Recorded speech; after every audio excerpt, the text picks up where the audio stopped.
Hello and welcome back to Heads Down. My name's Christopher Tubbs and today I think I've got something pretty good for you.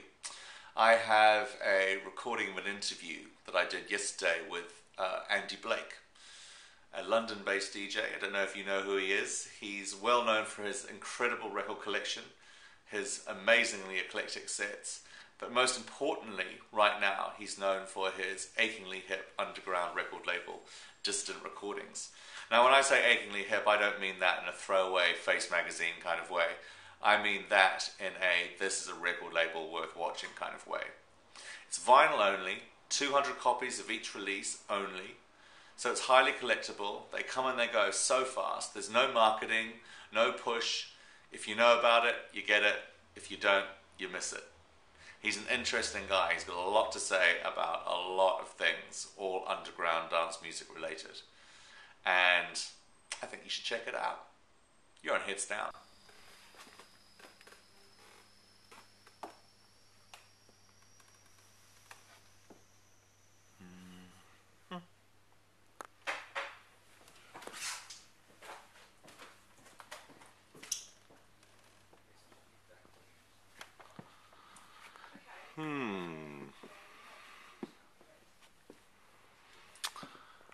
Good Lord.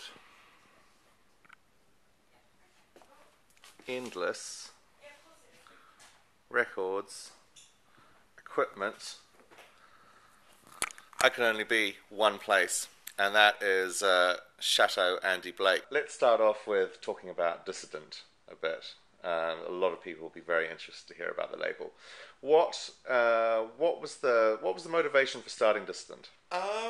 I suppose just that really simple thing of we had some music, we wanted to put it out. I had a bunch of friends who had some music that we wanted to get out quickly and without the usual fuss of someone saying they like your music and then sticking it in a pile with a load of other music they like for the best part of a year. Yeah. So that was it really, just getting stuff out quickly. Yeah. And when did you start the label? It was end of July, beginning of August 2007. So it's coming up to the 2 years now. Well, I suppose, yes, some sort of punk rock thing, but more just independence. I mean, obviously punk was an expression of people doing things for themselves, as was, I suppose, the 60s thing, as was acid house. And it's just the idea, if you're in a position to do things yourself, then why not do them yourself? Why wait for someone else to approve of what you're doing and to facilitate it when you can facilitate it yourself? So I guess that's self-sufficiency and independence are the keys to what we do, basically. Yeah. Now you don't do any digital, is that right? No. We made the decision early on that it's kind of it's not really what we're about. I mean, it's probably not many people would argue with you that a really nicely mastered 12-inch single of about 7, 8, 9 minutes long is going to sound as good as it. That's the piece of music sounding as good as it possibly can, and that's what we're all about. Is about stuff sounding really great. Yeah. Without compromise, basically. I've heard recently that the vinyl buying public is getting younger. I think there's all these 7-inch singles for indie bands seem to have, that they've been the catalyst for that.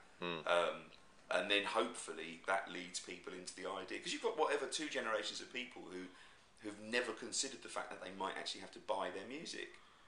It doesn't cross their mind that the people who make this music actually would like to eat every once in a while, and so we're in a funny situation. I mean, when I was a kid, I had no money to buy records, not much money to buy records. So I used to go to the Music and Video Exchange, or it was Record and Tape Exchange then, and go down to the basement and scavenge around. And I learnt, like most people who've got somewhere with this, that's where you learn about music. And now I guess you end up with a load of files, but you don't know who produced it. You don't know.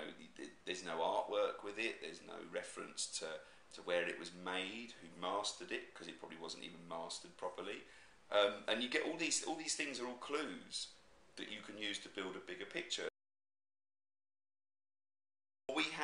I've got some 3 coming back this week. I've got a new off-key hat record called Larry Little Junkie, which for anyone who's familiar with the previous 2 off-key hat records it's like an amalgamation of the 2. It's got the kind of lyrical depth of Emergency Calling and the sort of dance floor pumpy thing of This Is Not. And yeah, that's really, really good. I'm going to actually go and pick them up this afternoon. Then I've got another one by a guy called Hard Ton, who's he's a very flamboyant, creative guy from Italy who got in touch with me. He's a very, very interesting kettle of fish. He's really into his analog stuff, but he's also really performance and performance based and theatrical. And he has an amazing falsetto voice. And so we've got this 2-track 12 by him, which has got this tune on it called Time to Jack, which is a really rough jacking acid track. And then halfway through, he kind of comes in with this amazing falsetto thing, and it's just insane. I mean, it's off the chain. Well, I'd be doing you all a great disservice if I came to Andy Blake's pad and didn't talk to him a bit about production. What are your favourites at the moment? I think a perennial favourite is the Pro 1. I mean, the more observant among you will notice none of this is plugged in because I've just moved here, and it's so no one say, oh, it isn't plugged in. I know, but yeah, the Pro 1 is an amazing piece of equipment. This thing called Monopoly is really good as well. It's got 4 oscillators, so you can do some very interesting things. You kind of layer the oscillators up and make some very interesting kind of Gary Newman-y kind of textures out of that. But the Pro 1 is more of it's a very versatile thing. It's an insane bass, really nice sharp cutting kind of top end. And Vince Clarke used to use this all the time on lots of the Yazoo records and stuff like that. What are you using for the drums?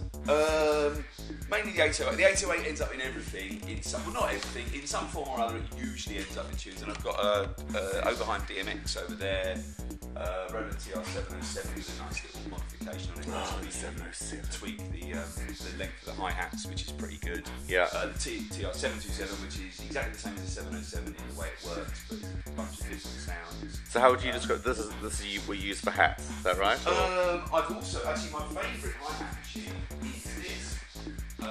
This really heavily modified TR-606, which has had a load of stuff done to it, not by me, and it's got a really interesting. I mean, these always had pretty vicious hi-hats on them, but it's got this really nice stuff's been done so that you get these incredibly crisp, clear hi-hats. I mean, the 707 hats are pretty good. 707 is basically like a cheap, stripped-down version of a 909. You recently remixed Alexander Robotnik. Yeah. What did I use for that? What did you use for that? The bass line came from the Zox box. The drums came from the 808. Here. Which is there. Yep. And then the sort of the stabby kind of sharp top line came from the Pro 1, and it was played by this, which is an analog step sequencer. More usually, these have a set of rotary knobs on them, but this is a slider one, which I find is very easy to work with, simply because you can really see what's going on. And basically how this works is each of these is a step in a bar, much like how a step programmed drum machine would work. And these just alter the note value. So you would set up a riff, and they're really good. Lots of really good techno is made of these things. When you hear those techno records and you can't work out how on earth anyone could have programmed something in that kind of way, it's probably been done with a step sequencer, because they're so versatile. You can have a loop playing at any length, so you can have a whole 16 hits in a bar, or you could just have it go round and round on the first 3, like say Your Love by Jamie Principle. And so while it's playing, you have the levels set, and you can change them while it's playing, so you can do some really outrageous. But I mean, I love them. I think they're amazing. They're to me the key to making interesting, exciting sort of electronic dance music.